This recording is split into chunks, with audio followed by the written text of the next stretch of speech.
The Illuminate Arts and Faith Conference in Chattanooga, Tennessee wants to help you find your tribe. Do you get way too excited about quoting Wendell Berry or C.S. Lewis in conversations with coworkers? Does your Spotify playlist include hymns, a little jazz, and a whole lot of Andrew Peterson? Join your tribe at Illuminate March 31 and April 1 for education and inspiration from speakers Russ Ramsey, Douglas McKelvey, John Hendricks, and others. Find a complete list of session topics and ticket information at southern.edu/illuminate. In 2024, I set out to meet as many poets as I could and spend an hour with each one. I got more than I bargained for, more insight, more clarity, more hope. It's proved to be one of the richest highlights of my life. 17 writers, 17 deeply human conversations that made me sit up and pay attention. Franz Kafka once said, if the book we're reading doesn't wake us up with a blow to the head, what are we reading for? A book must be the axe for the frozen sea within us. And that's what I hope this new book will do. I hope it wakes us up, my friends. I hope these conversations will be the catalyst for something to be reawakened, re-enchanted, and reinvigorated. It's called An Axe for the Frozen Sea, Conversations with Poets About What Matters Most. I'm Ben Palpin, and I hope you'll come and listen in as I spend a little time with poets like Lucy Shaw, Malcolm Guite, Dana Gioia, and Lee Young Lee. Pull up a chair at the table as we dig into what it means to write well and to live well. An Axe for the Frozen Sea is now available from Rabbit Room Press. Visit the store at rabbitroom.com, or better yet, ask about it at your favorite bookseller. You have to work, even when you want to do this work of pure creation for the goodness of creating something beautiful. The world is constantly telling you that's not the reason you should be doing this. You really should be doing it because you want to hustle and create a brand and provide and do all these other things. So the question this book on getting out of bed asks is, well, how do we survive? How do we move? How do we move when we get overwhelmed? Welcome to the Habit Podcast, conversations with writers about writing. I'm Jonathan Rogers, your host. Alan Noble is Associate Professor of English at Oklahoma Baptist University. He's co-founder and editor-in-chief of Christ and Pop Culture and an advisor for the AND campaign. He has written for The Atlantic, Vox, BuzzFeed, The Gospel Coalition, Christianity Today, and First Things. His new book is On Getting Out of Bed, The Burden and Gift of Living. It's a book about mental suffering, whether diagnosed, undiagnosed, or undiagnosable. He writes, if you take away one truth, one thing from this book, I know with certainty, let it be this. Your life is a good gift from a loving God, even when subjectively it doesn't feel good or like a gift, and even when you doubt God is loving. Please get out of bed anyway. Dr. Alan Noble, I'm very glad to have you on the Habit Podcast today, so thanks for being here. Thank you. I'm excited to be here. Your new book is On Getting Out of Bed. I think it's going to release about the time this episode releases. It's a book about mental suffering. Yeah. Why did you write a book about mental suffering? What's this about? Yeah, well, I've had my own struggles with mental affliction and seen, I work with college students. I'm a college professor, and right now we're going through a mental health crisis in higher education, in America in general. Yeah, I would say, but in higher education among young people, there's especially a lot of mental illness and mental suffering, mental anguish, affliction, and so it's something that I feel like I was very acquainted with, and it just seemed like something that people needed to be talking about more in a way that I thought was helpful. Yeah. So when you say mental suffering, you're including diagnosable mental illness or depression or anxiety, but also undiagnosable or undiagnosed. Yeah. So part of what I wanted to do with this book is, I know I just said that people needed to talk more about mental suffering, but people are already talking about mental illness a lot. And what I wanted to do with this book was sort of rethink, not just talk more about mental illness, but to rethink the way that we talk about mental illness. And so one way I wanted to do that was sort of exploding the way we define it, because so often what happens is that we focus on very specific diagnosed mental illnesses, which is important, which is valuable, but what gets lost is that there are some forms of mental affliction that go undiagnosed. Mm-hmm. Some are undiagnosable. But what remains essential to being human is that we suffer at one point or another some kind of mental affliction. And so I wanted a book that would address that. Yeah. One thing I really appreciate about your book is the places where you are tempted to get into theoretical territory, and you said, you know what, whatever whatever explanation we come up with to explain the following, there are some practical things that we need to bear in mind, right? At every moment, at every moment we have a choice, for instance. Yeah. That whatever, wherever we come down on the question of, say, free will or determinism, every moment we experience something that feels like the opportunity to choose. Right. And therefore we have the obligation to choose wisely, which is the challenge. Yeah. There's so many interesting theoretical questions. So for example, I mentioned earlier this mental health crisis that's plaguing our nation. And there are lots of really good and interesting explanations for that right now. How much does social media play into this? How much does the COVID epidemic or the pandemic play into this? All these great questions. And they're worth engaging, worth asking. I just don't want to get into them because I wanted to write a book that was more existentialist in the sense that it's saying it's asking these questions that matter to our day-to-day, moment-to-moment existence. And the most fundamental of which is why get out of bed, why live, which I think is a question that we have to have an answer for. Everybody has to have an answer for at one point or another. Yeah. So this whole book is sort of offering an answer to that question. What's the 2-sentence answer to the question of why live, why get out of bed? Because your life is a gift from God, and because your life is a witness to the goodness of that gift. And you talk to me about so you are describing an objective fact or objective truth. Right. Regardless of how I feel about the value of my life today, it is a gift from God. It's valuable. I have responsibilities to other people, even if I don't feel like fulfilling those responsibilities. Right? All those things that are true, whether I believe them or not. And yet, my subjective experience is very different, might be very different from that objective truth. Yeah, particularly when you're going through a period of mental affliction, your mind gets murky. Your mind lies to you and tells you that your life is not worth living, or it doesn't have value or purpose or meaning, and that you are not worth anything. You're not contributing anything. And what I try to argue in this book is that, or part of what I'm arguing in this book is that we have obligations that we didn't ask for, we didn't sign up for, we didn't ask to be a witness to the goodness of creation, but your life is a witness to the goodness of creation.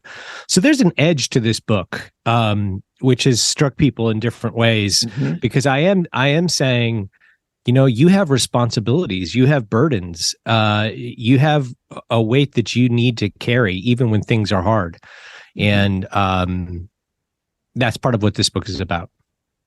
When you say you've gotten, I can't remember how you phrased it now, but varying reactions to the book, like early readers have criticized your approach as being what? Insufficiently sensitive, nuanced? What's the... Not so much criticism, but they've noted that it's interesting that I'm telling people who are already suffering with mental affliction, I'm reminding them, hey, when you choose to get out of bed, you're actually bearing witness to the goodness of creation to other people. That means that you have, well, the subtitle of the book is what is it? Sorry, I had to look. The Burden and the Gift of Living. Part of it is a burden. And again, you didn't sign up to be a witness, but people are watching you. And they're watching you when you're going through periods of depression or suffering or sadness or anxiety. And the way you respond is going to communicate something about the goodness of life to them. Yeah. And so some readers have noted, wow, you're really putting on, that's an additional obligation that you're reminding people who are already struggling. Mm-hmm. And my response has been, that's true, but when you're going through a period of mental affliction, one of the things that you feel or tend to feel is that your life lacks purpose. Yeah. And so part of the gift of this is that you get to remember, you get reminded that wow, just by getting out of bed, feeding the dog, taking the dog out, caring for your children, making breakfast, going for a walk, you're testifying to the goodness of creation, and that is beautiful. Yeah. You say at one point, I'm paraphrasing, when you are in mental affliction, the world doesn't stop for you. Yeah. And the world doesn't stop needing you. Yeah. Which is a pretty remarkable thing to remember. It feels like it should. When you're in those periods, it feels like the world should stop, and it feels like the world should stop needing you. But that's not what happens. Yeah.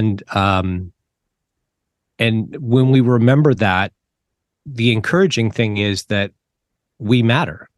Very clearly, we matter. Yeah. And I think there's something going on here, when we are willing to align ourselves with a reality that's outside ourselves, good things can start to happen mentally and emotionally and spiritually. Right. Yeah. That's right. We see that our very limited subjective human experience is not the only thing that's true, that there are bigger things, bigger problems, bigger needs, bigger worries than our own. And that's encouraging in a way. It puts our lives into perspective. Yeah. You say early in the book that there's a danger in relying too heavily on the language of mental health. What do you mean by that? That's something that could be taken the wrong way. Yes, it can. Yeah, that's something I went back and forth on, but I wanted to be careful with that because I do repeatedly advocate for the use of psychology and psychiatry. I think both are very beneficial and good. But I also think that it's possible for us to get to a place where we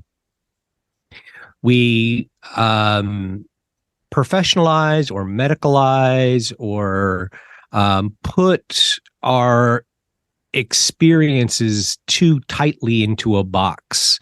And that can lead to several different problems. So, for example, one of them, and this is something that people don't like to acknowledge, but one of them is that you can come to see your mental affliction as part of your identity, and it can become part of how you express yourself. So that you identify with your depression, or you identify with your anxiety, or identify with your whatever it might be, and you are much bigger and broader than your suffering, whatever that suffering might be. So that's one of the temptations, I think. Another temptation is that when we talk too much about mental health, I worry that we're drifting away from the experiential quality to mental suffering, that it's this day-to-day, moment-by-moment experience, not just something that we can objectively describe. And, mental suffering is always internal. Mm-hmm. It manifests externally sometimes, but it's always an internal, personal, subjective thing. And I think it's important to recognize those qualities, which is what I tried to do in writing this book. Help me understand how the language of mental health takes me away from the experiential fact of suffering. Well, it doesn't have to, but I think it can by objectifying it too much, by putting it into a box, by saying, I have this disorder, I have this illness. That means it has these qualities. I belong to this community. I receive this kind of treatment. And I'm not saying don't get that treatment. I'm not saying don't identify with that community, but I am saying that when we talk so much about in the language of mental health, we can objectify it too much and not talk about the moment by moment experience of, let's say, depression. And that's what I want to avoid. Yeah. And so what alternative are you offering to maybe I shouldn't say alternative to, in addition to the language of mental health? There How you do you go. describe the language that you want to add to the language of mental health? So we talked a little earlier about sort of exploding the definition of mental suffering, right? So that's part of what I want to do is I want to acknowledge that, when somebody's going through a period of mental affliction, maybe they could get a diagnosis, maybe they couldn't, but they're still suffering. And that is fundamental to human experience. And so what I want to talk about is the universality of it. This is something that we all experience at one point or another. It looks different, sometimes dramatically different, but mental affliction is a common human experience. And I think that's really important for us to understand and emphasize. And the other aspect of it is that I want to talk about that existential quality, that moment by moment, day by day experience, what it feels like to be in these places, which I tried to capture in the book. Yeah. I think this is relevant. You remark, and this feels like it was cut and pasted out of your last book. It's been a while since I've read your last book, but I did. Did you cut and paste some of this? Neither affirm nor deny. But you say, I've got it right here. I can just read it. What if our contemporary society is not actually built for us, for humans as God designed us? If that's the case, then sometimes anxiety and depression will be rational and moral responses to a fundamentally disordered environment. Yeah. You did say something very similar in your last book, correct? Am I right about that? Absolutely. Yeah. So this is a nod to the last book. This is maybe a sales pitch to the last book, because there is a thread. There's a thread. Yeah. There's a trajectory. In fact, from my first book, Disruptive Witness, I talk about the way we distract ourselves because we don't want to acknowledge our sin nature, for example. And then in You Are Not Your Own, I sort of expanded the reasons why we turn to coping mechanisms and acknowledge that, okay, it's not just our sin nature that causes us to want to escape. What if it's also our environment? What if our environment is fundamentally and deeply disordered and perverted so that we feel ill, so we feel anxious? And so that book deals with it more sociologically, even though I'm not a sociologist. And this book sort of sets aside the sociological questions, the philosophical questions, and then just says, okay, but what does it feel like? What does it feel like to live in this environment? And what do we do about that? When you say it is rational and moral to be depressed and anxious, or sometimes it's moral to be depressed and anxious in an environment that's not made for us. Yeah. Do you have anything more to say about that? That's a really interesting idea, and I think I think this gets back to the idea of that you're talking about mental affliction beyond the language of mental health. Right. I mean, I don't know if it's beyond, but anyway, you talk. I don't need to explain this. Sure. Yeah. I mean, I think that when we look at our world and we look at the problems of our world, sometimes I think it could be a moral response to be depressed, at least, and anxious. When we look at the disorder that we see, the violence, the depravity, the hopelessness in our neighbors and sometimes in our own hearts, it makes sense for us to respond in those ways. And I'm not advocating depression or anxiety. I'm not saying go out and intentionally seek it, but I'm saying it makes a whole lot of sense when you read the newspapers, when you read the headlines, when you follow social media, when you live through something like the COVID pandemic, right? I think there's something empowering in knowing that, gosh, it makes a whole lot of sense that you feel lonely and depressed right now. Given what you've lived through, that makes a whole lot of sense. And I think that's an empowering thing to know. And in my last book, I tried to say, okay, I'm not leaving people there. And in this book, I'm not leaving people there. I'm not saying, it's rational for you to be depressed, so stay depressed. Yeah. But I want to acknowledge that it makes sense. Yeah. What you've lived through is difficult. Mm-hmm. Yeah.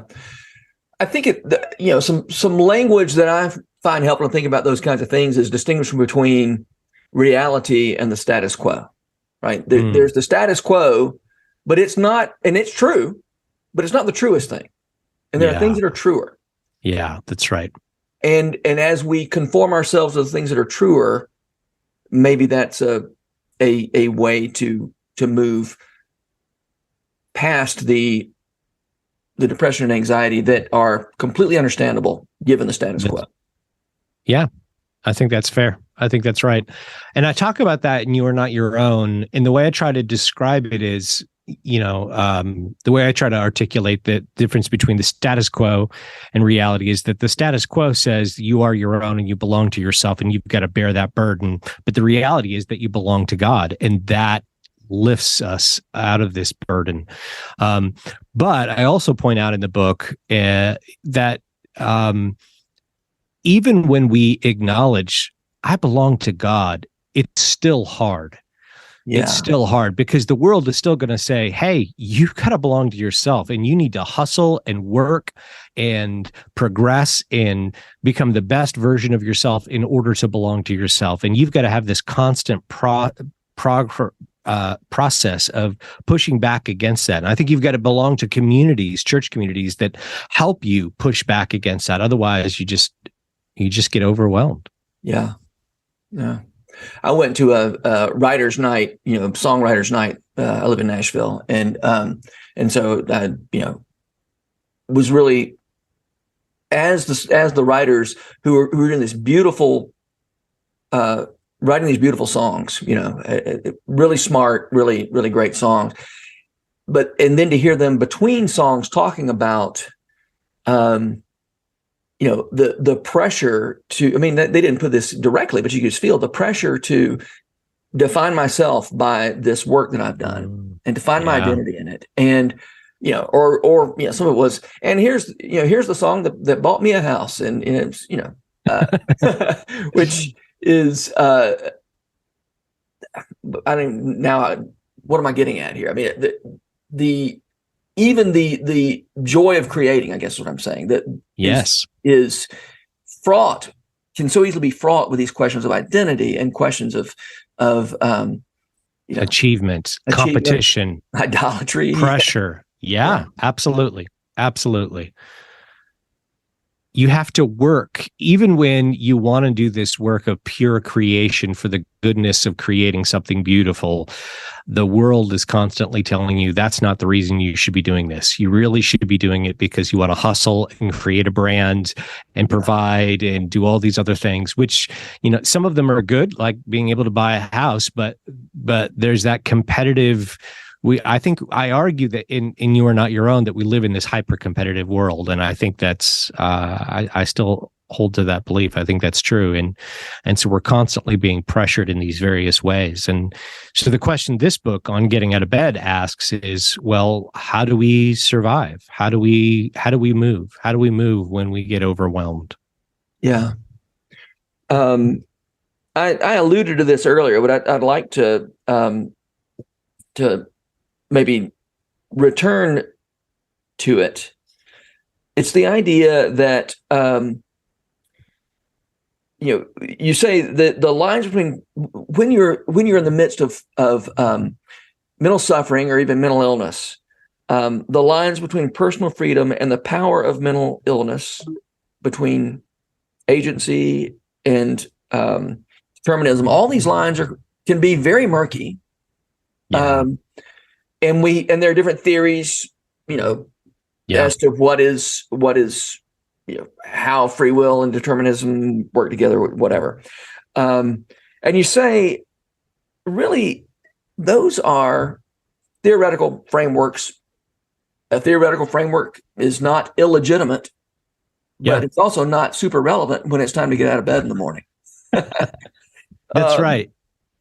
You said, with few exceptions, we experience each moment as if we have a choice of how we will act. Even when our minds suffocate us with hopelessness and we feel unable to move, we still experience the ability to choose. Yeah. That's one of the things that makes, I think, mental affliction so difficult, is that there aren't these nice, tidy boundaries. And when you're suffering, you wish there were. You wish you could go to your spouse and say, I'm sorry, honey, I literally cannot do X because my mental condition prevents me from doing that. But as I say, with a few exceptions, that's just not the way it works. You don't get the privilege of knowing exactly how much agency you have. Could I do a little bit more? Could I get out of bed a little earlier? Could I help out more? Could I love more? Could I serve more? Could I work more? Instead, could I be engaged and present more? Instead, it's murky. It's murky. And where that leaves us is with the internal choice that we have, whether, and again, I just kind of think that it's sort of beside the point how much agency we actually have. It's a great question, but and this is, I guess, one of the way, to answer your earlier question about the language of mental health, I think this is where maybe sometimes the language of mental health can make us think that there are nice, tidy boxes for things, where the reality is, it's like when you're really depressed, you in the book, I say something like, you have more agency to help. You have more ability to help than you think, and less than you should. And so you have to make that choice to engage. That's the responsibility you have. And I don't say that to guilt anyone, but to inspire them to get up, to get out of bed, to do the next right thing. Yeah. You get on the subject of humility, which is always interesting. And you say sometimes the humility you need is not a kind of smallness of spirit or a sense of your own weakness, but the faith to act as if your life is a blessing, because it is. I love that.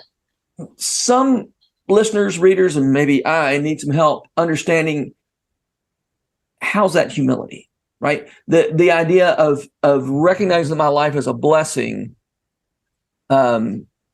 which is a good thing. How is that humility?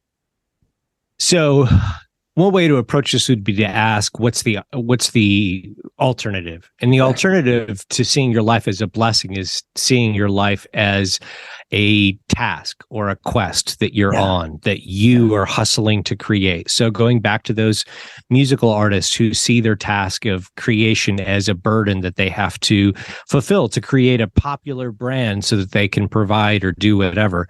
And it takes great humility to put your hands up and to say, to be Mary instead of Martha, to be Mary and sit at the feet of Christ and say, this is enough.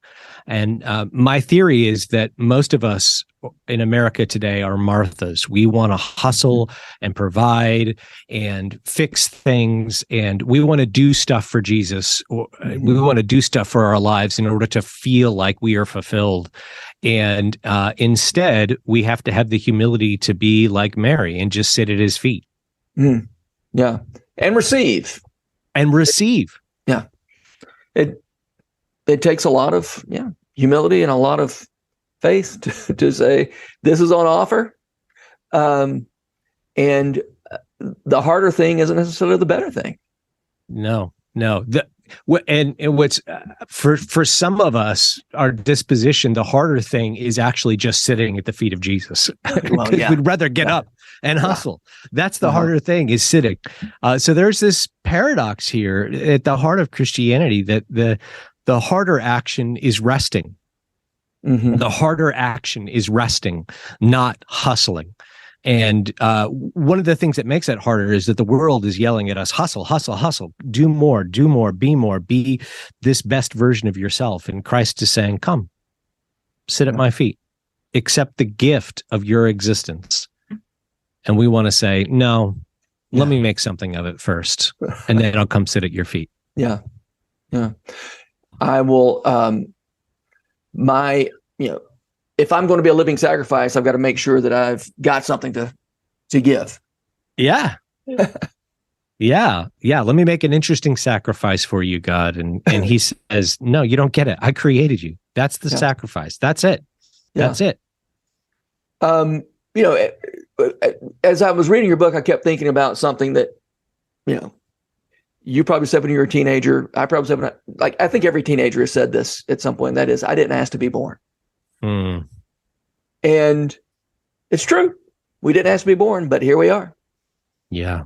And you might not have asked to have the people in your life who are in your life, but there they are. Yeah. And my I feel like there's something else to say about this. I mean, the fact that I didn't choose to be born doesn't change the fact that I have responsibilities, accountabilities, that people need me, as you said. Yeah. So anyway. Yeah. No, that's absolutely right. Yeah. No, we can. No, but I think that's an important point. And it's at the heart of this book, is that idea of the burden of being a witness to other people. I have kids and they're watching me. I have students and they're watching me. I have neighbors and a spouse and they're watching me. And to some extent, I signed up for those communities. To some extent, I didn't. Mm-hmm. And the differentiation between those two doesn't really matter, because the reality is they're watching me, and I have a duty to proclaim the goodness of life. And the flip side of this is, when I refuse to get out of bed, when I suggest that life is not worth living, that means that people who are watching me are going to think, maybe my life is not worth living as well. Maybe my life, maybe when hard times come, maybe it's not worth me getting out of bed. And it's a hard teaching. It's a hard saying, but we're being watched. We didn't ask to be our brother's keeper, but we are our brother's keeper. And as I said earlier, the flip side of that is it's also a purpose, because when you are in a period of Great Depression and you feel that purposelessness, you can remind yourself, gosh, just by getting out of bed, I'm communicating to other people that this creation that God has given us is good and it's worth embracing. Yeah. I thought it was really helpful when you said you can't bear the weight of the world on your shoulders. By the way, whether you are in the midst of mental affliction or not in the midst of mental affliction, you can't bear the weight of the world on your shoulders. Yeah. And yet, you can't deny the efficacy of your what you said, the efficacy of your paltry offering of love. Yeah. And when you're in the midst of mental suffering, it actually is true that you don't have as much to give as other times in your life. That's right. And yet you give what you can. Yeah. And you say that, and I love that reminder that maybe you can give a little more than you thought you can give. That's right. And that you say God is pleased with these paltry offerings. Yeah. And that's, I just felt that is such a practical way of helping people in the midst of mental suffering. And I appreciate you pointing that out. And I'm going to remember. Thank you. I think I'll remember. Good. We'll see. I guess we'll see. Good. I'll get back with you. If not, you can reread it. It's right there. There you go. And maybe buy another copy at retail. That's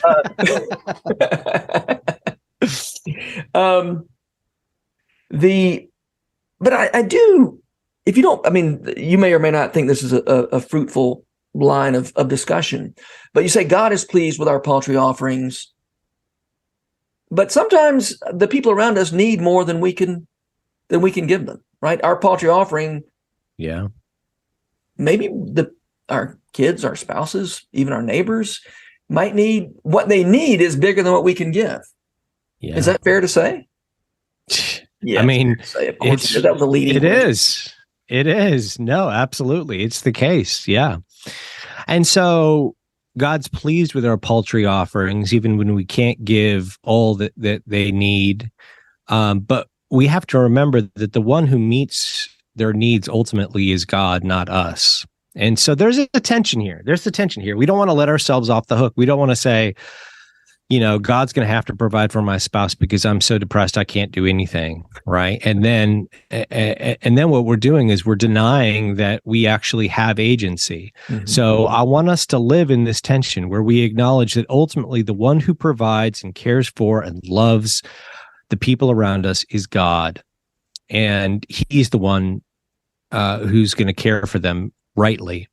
But we still have the obligation to do what we can do and the best that we can do. And we can always do, I think, a little bit more than we acknowledge. At least some of us. Yeah. Yeah. Yeah. And we can be, as you said, we can ignore these theoretical questions of where does my freedom stop and my mental illness or my mental suffering take over? Just do a little bit, yeah, and then do a little bit more. That's right. That's right. This is a podcast about writing, about the writing process, the writing life. And do you have any thoughts on how some of these principles apply specifically to people who do creative work? I mean, we've already talked a little bit about, the way creative work can get infected with issues of identity, with sort of worldly striving, those kinds of things. But you've written 3 books now, probably in various states of mental distress. Yeah. And sometimes the writing causes mental distress. Oh my gosh. And people who do creative work tend to be a little more sensitive to the hurts of the world. My friend Helena Sorensen says, people tell writers you need to have a thick skin, but the thin skin is what makes you sensitive enough to do some of this work. Huh. That's a good word. Yeah. Yeah. I mean, I think it's directly applicable. In many ways, all of my books have been sermons to myself, lectures to myself, or letters to myself. And this book is a letter to myself in many ways, and that includes the admonition to get up, get out of bed, and to do the good work that God has given you to do. And I have found that doing things like writing involves choosing to begin to do the work and being faithful with the work, even when you don't feel like you were up to it, because it can come and because it's a blessing to other people. Yeah. You're bearing witness to what you've seen in the world, right? And what's true, and you're giving an account of the hope that's within you. Hopefully, ideally, that's the task. Yeah, and it's interesting that you said the thin skin and reminding me that I've written 3 books. It feels weird that I've written 3 books, but the origin of this book was that part of the origin was that I had written an essay on mental suffering that this book came out of. Mm-hmm. And I was editing You Are Not Your Own. And when you're in the process, at least for me, when I'm in the process of editing, by that point I'm sick of the book. By that point, I'm not convinced that it's any good. Yeah.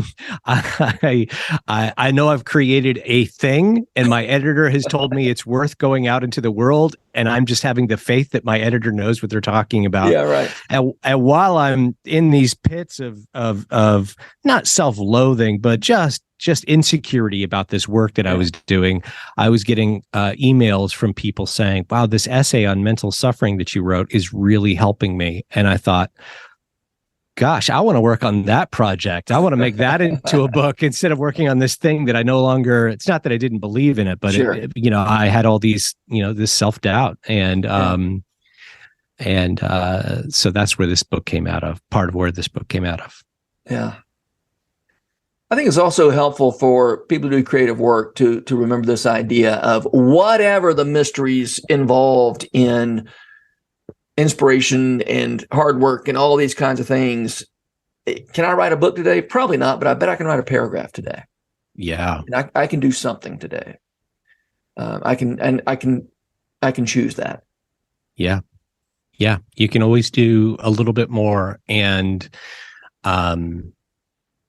some days I've had to, for various writing projects, I've had to set the bar really low. I've had to say to myself, okay, I'm going to do 200 words today. That's it. 200 words. I know I can do 200 words. I know I can do 100 words, 150 words. And then once I hit that 200 words, I realized, wow, I think I could do a little bit more. I think I could do a little bit more. So I'm going to keep going. I'm going to keep going and see what I can get done. But being faithful to the work, showing up and being faithful to the work, even when you don't feel like you can, it's the only way, in my experience, that you're able to do anything really true and beautiful and good and worthwhile. Yeah. And I think it's probably worth noting that as we're talking about doing a little bit more, that quickly becomes, that can quickly become a, some sort of self-defeating, I need to prove myself. I need to do more. But I think it's safe to say, and you can clarify that the only reason doing a little bit or a little bit more is valuable is because these other things are true, right? That life is good, creation is good, and I'm bearing witness to that. That's right. Yeah. And you do, and I thank you for that warning, that caution. Yeah, because what it can do is it can lead to a shame spiral, right? Where you say, gosh, I could have written 500 words. Yeah. And once you go down that road, you're always going to, that shame spiral is why when I was editing my last book, I was thinking this is not, because in my mind, and that's true with this book too. In my mind, there's this platonic book called On Getting Out of Bed that is so good. I really wish I could share it with you guys, but I can't in my head. I can do what I can do, and I did what I did, and that's where we are. I have to say, I'd love to see the platonic version of this, but the version you produced, I find very helpful. Good, thank you. I'm glad. All right, I want to ask you my typical last question, and that is, who are the writers who make you want to write, especially with regard to the things you've been writing lately? Yeah. I think J.D. Salinger is probably the one, especially on Getting Out of Bed. Yeah. I think Franny and Zooey, he has this way of writing these letters between his characters, and in many ways, this book is a way of trying to capture that. Some of his characters really love each other in this and care about each other. I'm thinking of in Franny and Zooey, the Glass family, the relationship between the Glass family. There's just some real genuine love that they have and concern for each other. And I think that was the biggest influence, I would say. Yeah, really. I think you're the only person ever in almost 200 episodes to mention J.D. Salinger. Yes. I love it. That makes me want to revisit. I've never read Franny and Zooey. Oh my gosh. you're in for a treat. Yeah. And I like Catcher in the Rye just fine. But I'm eager now to check out Franny and Zooey. I have it somewhere. A very ratty, very ratty version of it that I don't know where I got it. So good. It's the best version. Alan Noble, thanks so much for being here. It's a pleasure to talk to you, and I hope this book, I think it will do a lot of good to a lot of people. So thanks for writing it. Thank you. This podcast is brought to you by The Rabbit Room, where art nourishes community and community nourishes art. And all our podcasts are made possible by the generous support of our members. To learn more about us, visit rabbitroom.com. And to become a member, rabbitroom.com/donate.